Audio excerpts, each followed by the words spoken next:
Nous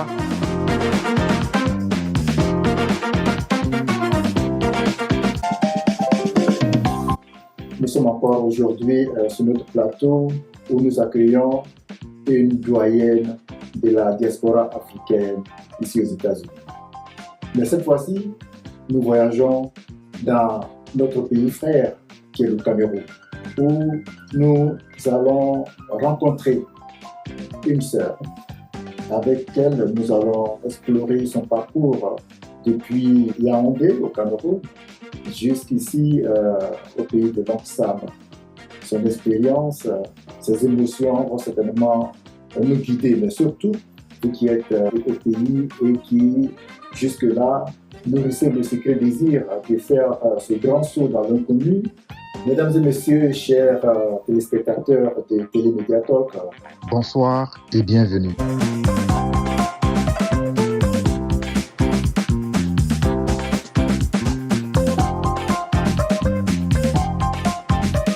Bonsoir, maman Dora.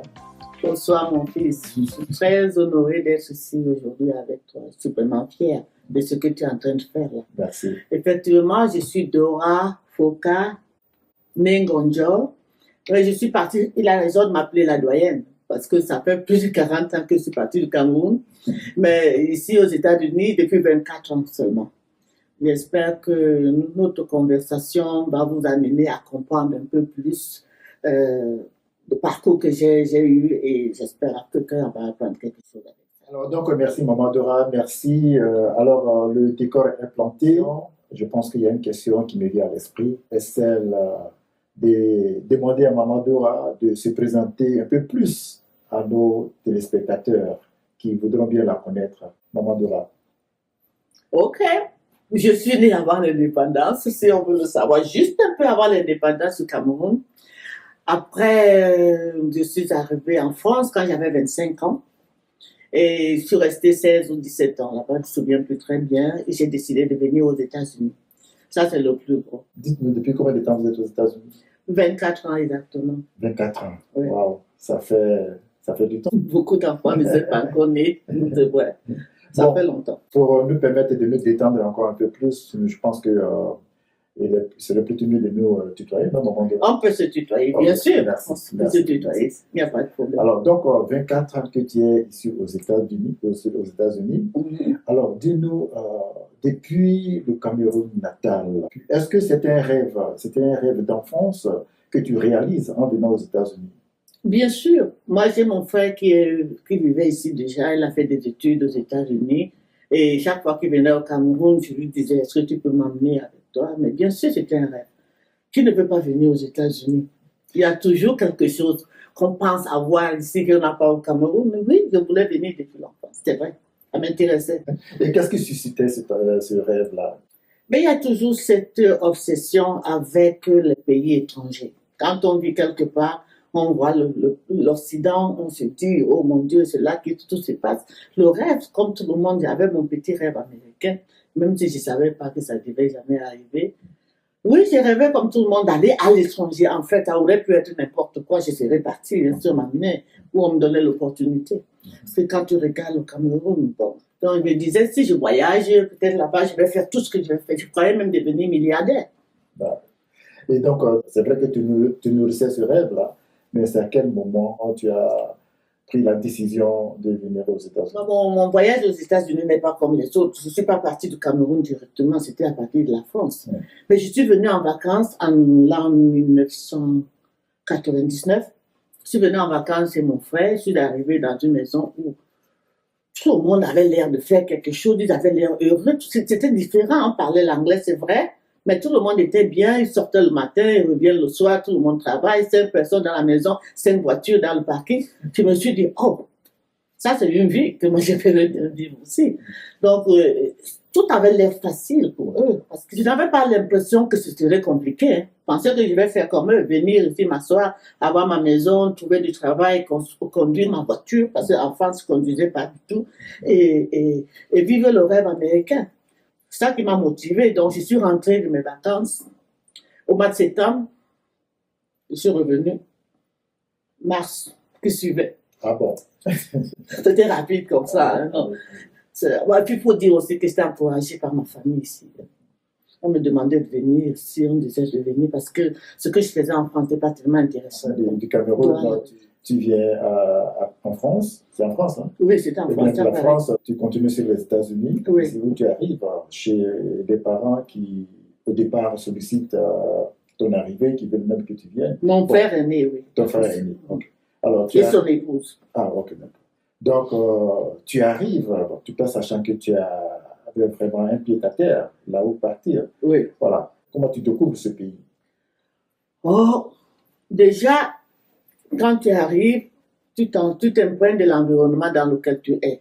Mon frère, lui, il travaillait pour Rescue Mission. C'est un truc avec l'église, tout ça. Donc, j'étais très, très imprégnée avec l'église d'abord.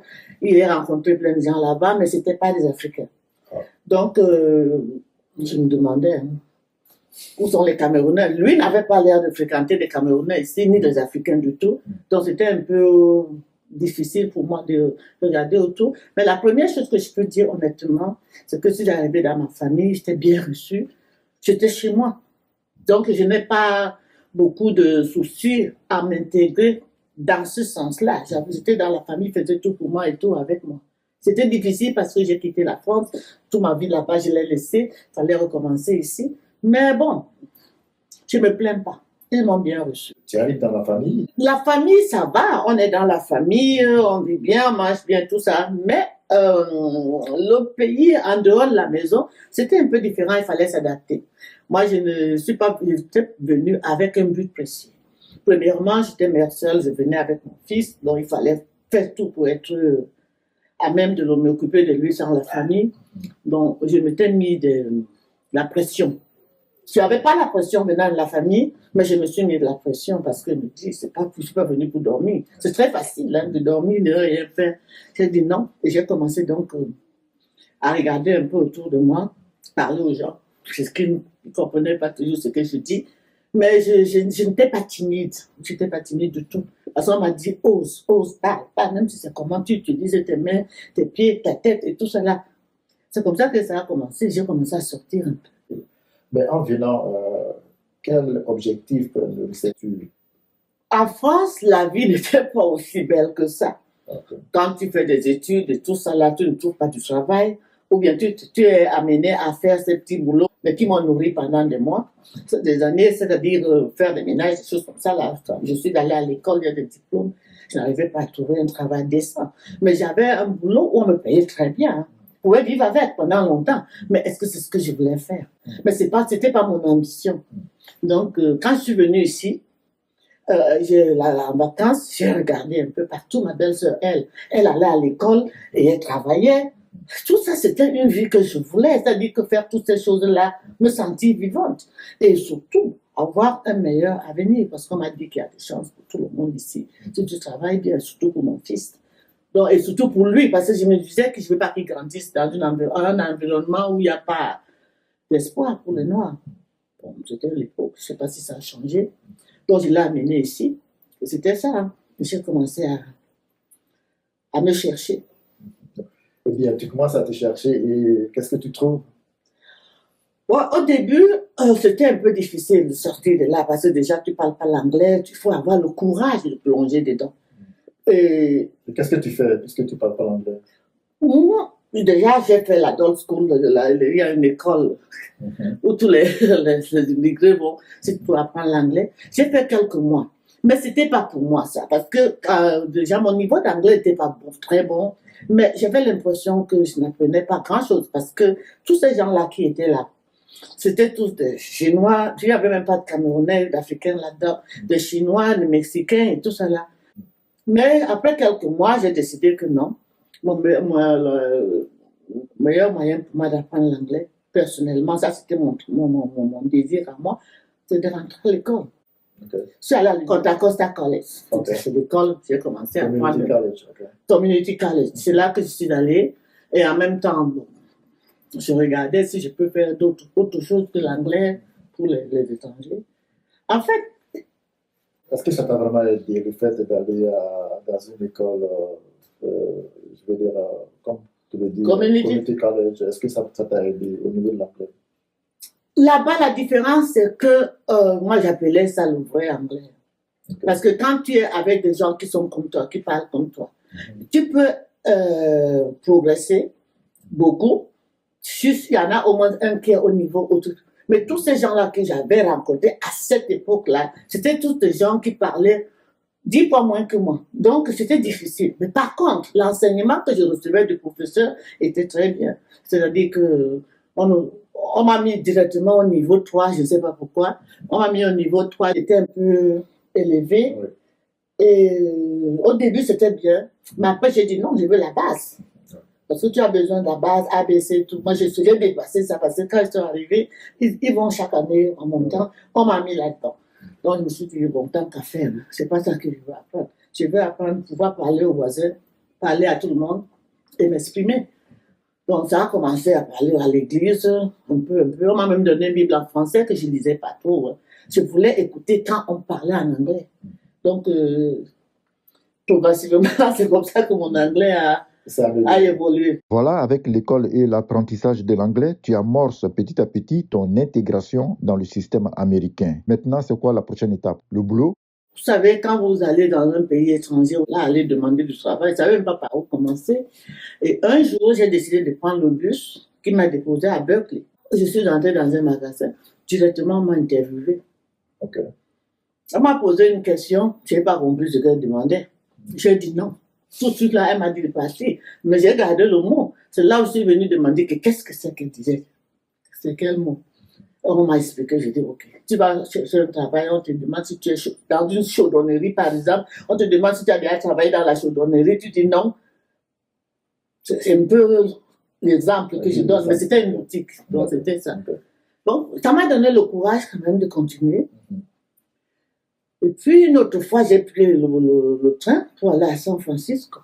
Je suis retrouvée à faire des demandes partout. Je suis allée à l'hôtel Hilton. J'ai demandé à travailler comme réceptionniste. Moi, je savais que ça n'allait pas marcher, mais je suis allée quand même. Finalement, on m'a embauché sur place. C'était mon jour. Et tu es resté longtemps dans ce travail? Non. Qu'est-ce qui s'est passé après? Quand vous êtes réceptionniste, vous êtes à la réception. C'est un grand hôtel. Il y a beaucoup de conventions. Il y a beaucoup de gens qui viennent. C'est de l'argent, beaucoup d'argent. Donc, les gens ne sont pas là, n'ont pas le temps à perdre avec quelqu'un qui apprend. Parce qu'ils ne comprenaient pas toujours ce qu'il dit. Mais j'ai appris beaucoup là aussi. Hein. Mais c'était comme ça, très rapide. Et je ne tenais pas le coup. Chaque fois que je quittais ma maison, je ne voulais pas aller là-bas. Au bout de quelques temps, j'ai dit non, c'est quelque chose de moins stressant. Et c'est comme ça que je me suis retrouvée dans une boutique où je suis restée pendant au moins 7 ans, pendant que j'allais à l'école. Avant de venir ici aux États-Unis, au niveau de l'école, une formation particulière? Au Cameroun, j'ai le bac G, ce qui est comptabilité. Ouais. Donc, arrivé en France, comme papa, quand on est immigré, on ne choisit pas toujours. Aller dans une école de comptabilité, tu pouvais payer 40 000 francs, c'est français à l'époque. Non, j'ai fait des études journalistes et relations internationales. Et j'ai eu un DSS qui est l'équivalent de maîtrise, je crois. Oui, diplomatie et administration des organisations internationales. C'est quand même tôt, ça. J'ai même commencé un doctorat. Ah oui? Bravo. Vous savez, quand vous êtes dans ce pays-là, on vous dit, vous êtes étudiant, vous allez faire des études jusqu'à ce que vous terminiez, tout, il n'y a plus rien à faire. Donc, j'ai continué avec le doctorat. Après, j'ai arrêté parce que j'ai eu mon fils, il fallait que je travaille. Donc, c'est comme ça. Je suis venue ici, il n'y avait pas tout ça. Hein. Pourquoi tu n'as pas continué dans ça? Pourquoi tu n'as pas trouvé un boulot? Il n'y en a pas. J'ai essayé les Nations Unies, mais il y avait l'âge. Il y a beaucoup de boulot. Si vous voulez travailler aux Nations Unies, il y a la limite d'âge. Donc, il faut commencer vite. Par contre, j'ai repris des cours. Je suis retournée à l'école. J'ai fait la comptabilité. Encore. Donc, j'ai eu un certificat comptable. Je ne voulais pas les gros diplômes. Je voulais juste le certificat comptable pour travailler. Et c'est avec ça que j'ai commencé à chercher du travail un peu différent de boutiques. Parce que c'est le fait que, quelqu'un le disait sur ce plateau, que quand tu as un travail, même une éducation dans ton pays, quand tu arrives ici, il faut oublier ça. Parce que c'est pas la même chose. Est-ce que tu es d'accord avec ça? Oui, je considère que quand tu reviens ici, tu arrives ici, c'est comme une nouvelle naissance. Il faut laisser tout ce que tu es dans le passé. Pas laisser complètement, mais reviens ici neuf, ouvre les yeux, apprends et adapte-toi. Il y en a qui s'en sortent plus vite que d'autres. Donc, mais il ne faut pas non plus négliger le début, parce que moi, quand je regarde mon chemin maintenant, tout ce que j'ai fait m'a conduit à là où je suis aujourd'hui. Petit boulot par-ci, par-là, dans les boutiques et tout, je parlais l'anglais un peu mieux, j'ai fait mes cours, tout ce que j'ai fait. Maintenant, je suis fonctionnaire. Je suis dans la fonction publique. Et tout cela ne pouvait pas arriver si je n'avais pas eu toutes ces expériences-là. Et ça m'a appris aussi à oser partout, faire les concours. Fait, si on demande un truc concours, on demande des études de ceci, tu le fais. Il y a des gens qui sont docteurs, qui sont venus ici. Bon, ils s'adaptent. Tu deviens infirmier. Et bon, ça t'apporte ce que ça t'apporte. Mais en attendant, il ne faut pas oublier le but pour lequel on est venu. Mais on ne faut pas penser que quand tu es arrivé ici, là, ça va aller tout de suite. Non. Alors, faisant désormais partie de la diaspora africaine ici aux États-Unis, quel est ton regard sur l'importance de la communauté, Maman Dora? Ma première chose à dire à ce sujet, c'est qu'il faut savoir quelle communauté et avec qui t'entourer. Tu arrives dans une communauté de gens qui ne travaillent pas. Personne ne va à l'école, personne ne va te motiver. Mais il faut choisir les gens, au début, surtout quand tu n'es pas encore sûr de toi, il faut choisir des gens qui peuvent t'apporter quelque chose, avec qui tu apprends, qui peuvent influencer tes décisions d'une manière ou d'une autre, parce qu'eux, ils savent ce qui est bon pour toi. Ils doivent te donner les bons conseils et tout ça. Moi, c'est très important. Parce qu'il y a beaucoup d'expérience avec les gens qui sont différents, surtout dans nos communautés. Là. Il y en a qui travaillent, il y en a qui sont des entrepreneurs, il y en a qui font autre chose. Si tu veux devenir infirmière, on va te dire, il faut faire comme ça, comme ça. Tu vas là-bas, on va te dire, c'est moi personnellement, pour entrer dans la fonction publique, je vais te donner un peu de conseils, parce que le peu que je sais, ça peut aussi t'aider, puisque ça m'a aidé. Mais c'est important quand même d'appartenir à un groupe qui un peu te grande. Est-ce que tu as rencontré une communauté, j'allais dire, africaine ou alors camerounaise de façon spécifique ici? Pendant de longues années, c'était que des Américains. Je travaillais toujours avec les Américains, blancs et noirs. Mais avec le temps, oui, j'ai rencontré des Camerounais. J'ai fait même partie d'un groupe que nous appelons Baïbassaf. Oui. Tous les Camerounais sont les bienvenus. Vous pouvez joindre. C'est vraiment un truc. C'est pas que les Bassa qui sont dedans. Pour moi, c'est appartenir à quelque chose. Ça fait du bien. C'est une communauté de Camerounais? Il y a des Camerounais, que des Camerounais pour le moment, mais tout invitant tout le monde. Ça s'appelle Baïbassa, oui. Ça existe toujours. Et au début, je ne comprenais pas l'intérêt, parce que c'était pas ce que je faisais. Mais après, hein, avec le temps, j'ai compris que c'est très important d'avoir de la famille. C'est des gens qui sont de la famille ici pour toi. Ta famille biologique, elle est au pays. Tu es ici avec ces gens-là. S'il y a quelque chose, ils sont présents. Très important, bien. Et en plus, je suis dans une autre communauté religieuse. Je fais partie d'une église que j'aime beaucoup. Il n'y a pas que des Camerounais là-bas. Mais ça, pour moi, c'est vraiment... Ça fait que je ne me sens pas seule. Tu te donnes un peu les pieds sur terre. Ouais. Tu sais par où commencer. Et tu sais qui imiter, qui ne pas imiter. Ça dit que toutes ces choses-là sont importantes. Différents défis se sont présentés. Donc, il y a eu le défi de la langue oui, que tu as surmonté. Il y a eu le défi du boulot que tu as surmonté un peu. Maintenant, c'est quand même les États-Unis. Quand on y vient, il faut être légal. Et sur ce côté-là, qu'est-ce qui s'est passé? Ça, c'est le même éternel problème. Moi, j'ai rencontré un monsieur. Ah bon? Et je me suis mariée. En fait, je l'ai rencontré quand j'étais en vacances et je suis revenue, on s'est mariés. Mais, non, mais c'est comme ça. Il y a plusieurs moyens. En fait, je ne peux pas dire avec certitude ce qu'il faut faire. Moi, je dis souvent, quand tu as le visa déjà, tu entres ici, à partir de là, tout est permis. Il y en a qui sont là pour, avec différents, au travail, tu donnes un contrat. Et puis, ils pétitionnent pour toi. Ou alors, pour ceux qui sont dans les pays en difficulté, tu peux faire aussi le réfugié. Réfugié. Oui, et étudiant. Pendant que tu es dans les études, maintenant il y a des possibilités de travailler même en tant qu'étudiant. Avant, ce n'était pas le cas. Oui, tu peux avoir toutes ces possibilités. Ça, c'est les différentes voies pour avoir accès. Oui, il y a plusieurs autres peut-être, mais Je sais pas, moi je crois que c'est les plus importants que nous connaissions, le mariage, le réfugié, l'école, qui te permet peut-être de trouver un emploi.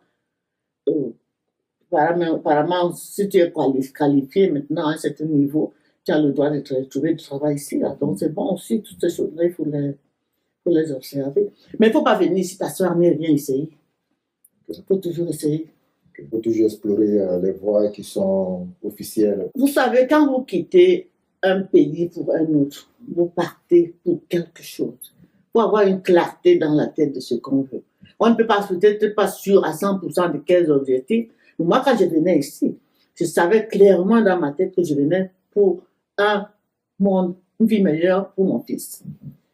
C'était ma motivation. Pour ton fils. Pour mon fils. C'était la motivation. Et en plus, j'avais de la famille. Mais bon, je ne pouvais pas non plus rester dépendant de ma famille toute la vie. Je suis en France, je vivais ma vie. J'étais indépendante, j'avais mon appartement. Je n'étais pas comme si je mendiais.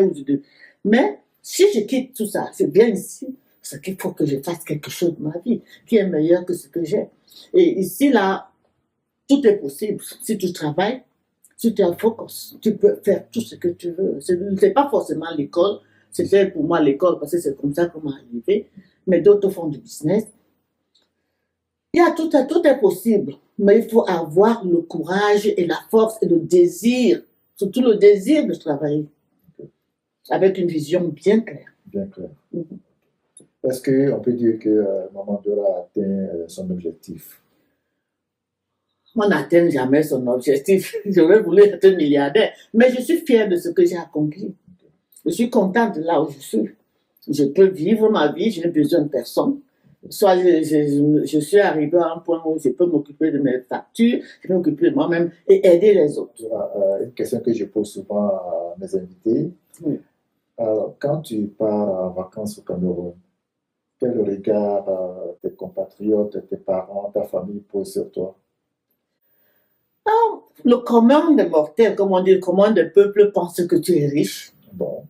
On croit que comme tu viens des États-Unis ou de la France ou de la Chine, du Japon, tu as beaucoup d'argent. Parce qu'ils ne connaissent pas la vérité. Moi, je dis souvent aux gens que vous qui êtes là-bas en Afrique, quand vous nous voyez venir avec le bling, bling, bling, ça ne veut rien dire. Qu'est-ce qu'il faut leur dire maintenant? Tout ce que tu vois là, c'est souvent superficiel. Moi, je disais aux gens quand j'étais en France, quand je rentrais, je dis que je fais les ménages. Moi, je disais la vérité. Hein. Ouais. Je dis que je fais les ménages chez les vieux. Je n'ai jamais fait les ménages chez les jeunes. Je fais les ménages chez les vieux. Je m'occupe des vieux, des handicapés. C'est tout ce que j'ai. Hein. Quand je viens ici, là, ne crois pas que je suis milliardaire ou que je vis sous l'or. Il y en a des gens qui empruntent des habits, de l'argent pour aller en vacances. Alors, Maman Dora, bien sûr, sur ce point précis, est-ce que ce que les parents, nos compatriotes au pays pensent de nous, est-ce que ce n'est pas fonction de ce que nous leur montrons? Mais c'est ce que je dis. On leur montre qu'on a de l'argent. On leur montre qu'on a tout. Quand tu viens là avec des beaux habits que tu as peut-être emprunté, il y a des gens qui ont emprunté des sacs à main chez moi pour aller en vacances. Oui, c'est pour se montrer. Et tu prends tes économies d'un an pour aller dépenser là-bas, tu offres à boire aux gens, tu fais tout ça là. Comment ils peuvent penser que c'est dur? Ouais, ça, c'est vrai. Il faut leur dire la vérité. Moi, je dis toujours la vérité. Je dis aux gens, voilà, c'est là. Tu viens avec tes problèmes, la sac de problèmes. Je peux faire ce que je peux si j'essaie, mais ne crois pas que c'est parce que j'ai plein d'argent. Parfois, c'est des sacrifices que nous faisons pour vous envoyer de l'argent. Mais il faut que vous sachiez ça. S'ils comprennent ça, ils comprendront que bon, moi, je vais aller, je m'en vais travailler. C'est pas que je vais aller me coucher et avoir des millions. Si c'était ça, ce serait très facile pour tout le monde. C'est pas comme ça.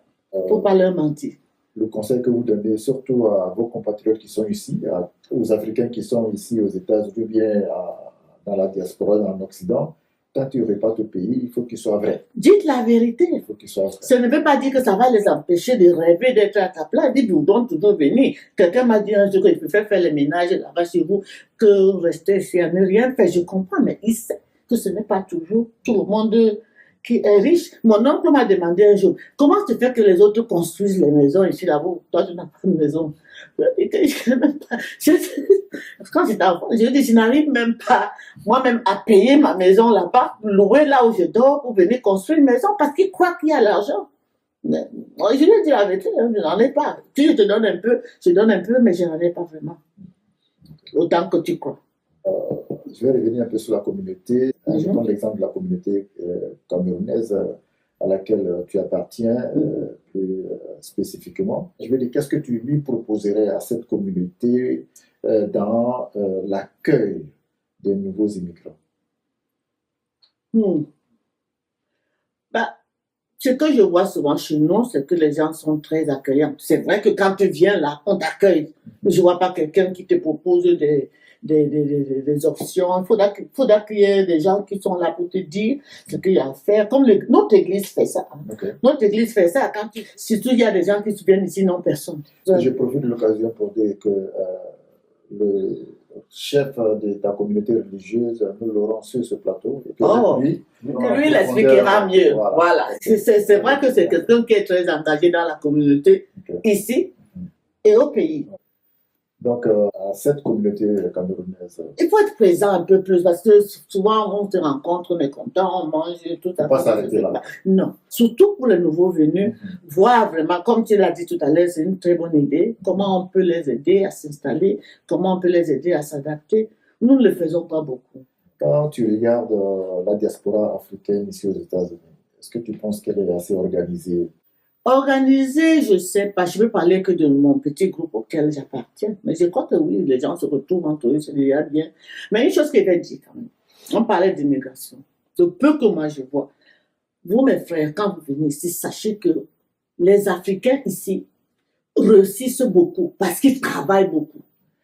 J'ai remarqué par rapport à d'autres communautés, j'ai des amis qui sont latinos, et d'autres qui sont philippinos. Nous, on n'est pas dans la rue pour la plupart. On est quelque part, on fait quelque chose. Donc, quand vous venez ici, faites la même chose, travaillez dur et tout est possible. Parce que, mais bon, quant aux autres communautés, je ne sais pas trop. Mais je crois qu'ils sont quand même assez organisés et plus solidaires que nous. Ouais. Parce que je sais que chez les Chinois, il y a des choses qui font des tontines pour aider les uns les autres. Mais les Camerounais, nous sommes par exemple une communauté bassin. Je ne sais pas, je ne vois pas cette. Je sais pas. Tu sais qu'il y a des choses qui se passent que moi je ne connais pas. Mais c'est vrai qu'on pourrait s'organiser un peu plus, aider cette famille, aider telle personne. L'autre vient d'arriver, il faut l'aider. Je ne sais pas. Pas seulement assister quand il y a un deuil. Moi, au quotidien, on ne fait pas ça. Ça, c'est clair. Je peux dire que c'est un truc qu'il faudra peut-être améliorer si on peut. Donc renforcer un peu plus la solidarité. La solidarité au sein des communautés. Mais à titre individuel, s'il y a des gens qui font des choses, mais je voudrais que ça soit un truc, un groupe qui fait quelque chose pour un frère qui vient d'arriver, un groupe qui décide de trouver, par exemple, s'il faut aller à l'école, l'aider un peu, à lui montrer des directions qui sont vraiment profitables pour la personne, ce serait mieux. Juste un petit conseil pour cette jeune fille qui est au Cameroun, qui est en train de nourrir le désir de venir aux États-Unis. Qu'est-ce que tu lui dirais? Il y a deux catégories de jeunes filles. Il y en a une qui ne fait rien, qui n'a rien qui se passe dans sa vie. Je lui dirais, vas-y, fonce, si tu as les portes, ouvre-les. Il faut essayer, on ne sait jamais, parce que si tu n'essayes pas, tu ne vas pas savoir ce qui est devant. Nous tous, on est venus ici parce qu'on avait quelque chose de préétabli. On est venus pour tenter, pour essayer. Il y en a qui ont réussi, d'autres n'ont pas réussi. Il y en a qui sont encore en train de se chercher. Je ne considère pas que moi j'ai réussi, mais je me dis au moins là où je suis là, c'est bon. Mais oui, il faut venir ici avec l'ambition, le désir de tout déplacer. Mais par contre, quand tu arrives, calme-toi d'abord, parce que j'ai vu des gens qui sont trop pressés. Calme-toi d'abord, observe, apprends, et tu sauras quoi faire. Pour d'autres catégories de personnes qui, à mon avis, parfois, sont bien établies dans leur vie, ils ont tout ce qu'il faut, moi je dirais une chose, je dirais jamais une personne ne vient pas. Parce que chaque personne a ses circonstances. Chaque personne a ses circonstances et son histoire. Tu ne peux pas savoir parce qu'une personne a une belle maison, une belle voiture, qu'elle est accomplie à l'intérieur. Chacun a ses ambitions, chacun a ses désirs. La seule chose que je ferais pour ce genre de personne, c'est que je lui expliquerai exactement ce que je sais de ce qu'elle va vouloir vivre. Ouais. Maintenant, si elle choisit de venir, parce qu'on ne sait pas pourquoi la personne veut voyager, hein. On ne sait pas pourquoi elle veut quitter le pays. Il y a d'autres choses que nous, peut-être, on ne connaît pas. Mais je ne dirais jamais non. Je dirais, vas-y, courage, mais voilà ce qui t'attend. Voilà ce qui t'attend. Tu choisis de si tu y vas, tu sais pourquoi tu vas. Je ne dirais jamais non à qui que ce soit. Ben, je pense que nous avons fait le tour. Est-ce que tu as un mot de fin, un conseil de fin que tu pourrais donner? Déjà, je te remercie de m'avoir invité. L'expérience de chaque personne est individuelle. Donc, je peux avoir vécu les choses d'une certaine manière et vous vivez les choses d'une autre manière. Moi, ce que je conseillerais à chacun, chaque chose que tu peux faire pour améliorer ton avenir, fais-le. Mais ne le fais pas avec, sans réfléchir, sans raisonner. Il faut avoir vraiment mûri son projet et se dire que voilà, voilà ce que je vais faire et aller jusqu'au bout. Mais quand vous venez ici, par exemple, si vous venez aux États-Unis, que vous soyez directeur, vous étiez directeur, quoi que ce soit, pour le moment, laissez ça d'abord. Parce que les familles qui vous accueillent aussi sont prêtes à vous aider si vous êtes humble. Si vous n'êtes pas humble, vous allez faire comment? Je connais quelqu'un qui est venu ici, il vient chez sa sœur et il n'y a pas de chambre. On lui dit, prends l'attendant, tu dors au salon.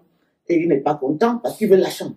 Que les enfants dorment au salon. Les enfants des Blancs, si ne les déplacent pas n'importe comment. Donc, c'était un problème. Et deuxièmement, quand tu viens avec la rage au cœur, avec le désir, avec l'envie de t'en sortir. Donc, tu restes pas, tu essaies au minimum de rester chez les gens, vivre ta vie toi-même. Quand tu fais comme ça, là, tu viens avec cette envie de ne plus être dépendant, tu t'en sortiras beaucoup plus vite. Sinon, ça va prendre beaucoup de temps. Courage à tout le monde qui veut essayer. Si on demande mon avis, allez-y. Go for it. C'est tout. Go for it. Voilà le conseil utile que donne notre invitée, Madame Foka, que nous appelons affectueusement Maman Dora. Maman Dora qui était ce matin sur notre plateau pour nous retracer son parcours depuis son Cameroun natal jusqu'ici au pays de l'an sable. Oui, go for it. Go for it, c'est une expression américaine qui signifie vas-y, n'hésite pas, va embrasser ton rêve. Oui, il est permis à tous de rêver et de faire en sorte de réaliser son rêve et de le vivre pleinement. C'est donc à cela que nous invite Maman Dora tout au long de cet entretien. Merci Maman Dora, merci d'avoir accepté notre invitation. À vous tous, nos chers téléspectateurs, nos chers abonnés, nous vous disons merci d'avoir été des nôtres. Et pour ma part, je suis Théo Koukouignon et je vous dis à très vite pour une prochaine émission.